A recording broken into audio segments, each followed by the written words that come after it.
নমস্কার বন্ধুরা, পপ কিচেনে সবাইকে স্বাগত। আজ আমি নিয়ে এসেছি মাশরুম। আমি আজকে রান্না করে দেখাবো মাশরুম মাঞ্চুরিয়ান। তাহলে মাশরুমটাকে আগে ভালো করে ধুয়ে পরিষ্কার করে কেটে নিই। দেখুন, আমি মাশরুমগুলোকে আগে কেটে ছাড়িয়ে নিচ্ছি।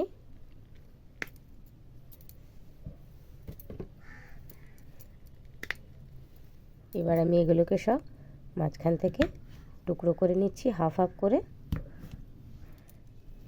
আমি কেটে নিয়েছি কাঁচা লঙ্কা, পেঁয়াজ, bell pepper, red and green, আর এটা পেঁয়াজের গোড়াটা।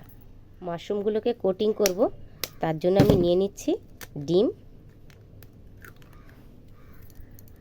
এর মধ্যে দিচ্ছি ব্ল্যাক পেপার, তার মধ্যে দিচ্ছি ফ্লেভার, অল্প আদা রসুনের পেস্ট, আর দিয়ে দিচ্ছি লবণ। এবার এই ব্যাটারটাকে আমি ভালো করে ফাটিয়ে নেব। ব্যাটারটা একদম ফেটানো কমপ্লিট হয়েছে।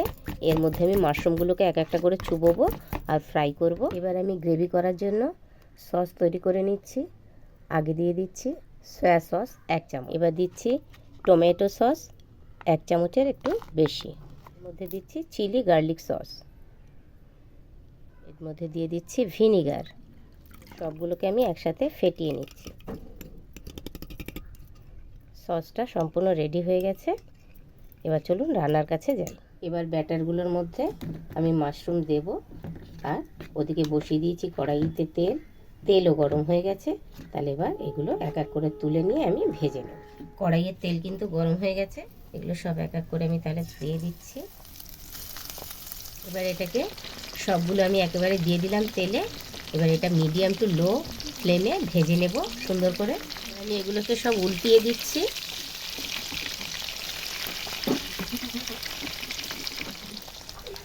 মাশরুমগুলো সব পকোড়া তৈরি হয়ে গেছে। এবার আমি এটাকে নামিয়ে দেব। বাটন মাশরুমের পকোড়া কমপ্লিট। এবার এগুলো আমি সব তুলে নিলাম। ওই তেলের মধ্যেই আমি দিয়ে দিচ্ছি বন্ধুরা আদা রসুনের পেস্ট। রসুনের পেস্টটা সুন্দর ভাজা হয়ে গেছে। আমি পেঁয়াজের গোড়াটা দিয়ে দিচ্ছি। এবার আমি এক এক করে সমস্ত দিয়ে দিচ্ছি।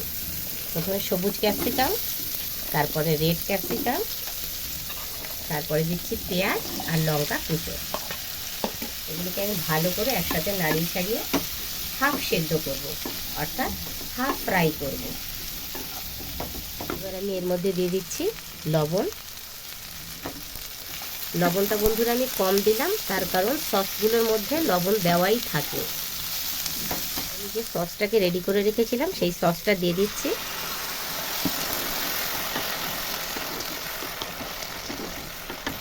পকোড়া করার পরে যে কর্নফ্লাওয়ারের ব্যাটারটা ছিল, এবার সেই ব্যাটারটাকে আমি এর মধ্যে দিয়ে দিচ্ছি। বন্ধুরা দিয়ে দিচ্ছি একটু জল। গ্রেভিটা বন্ধুরা রেডি হয়ে গেছে। এবার আমি তাহলে বাটন মাশরুমের ইয়েটা দিয়ে দিচ্ছি।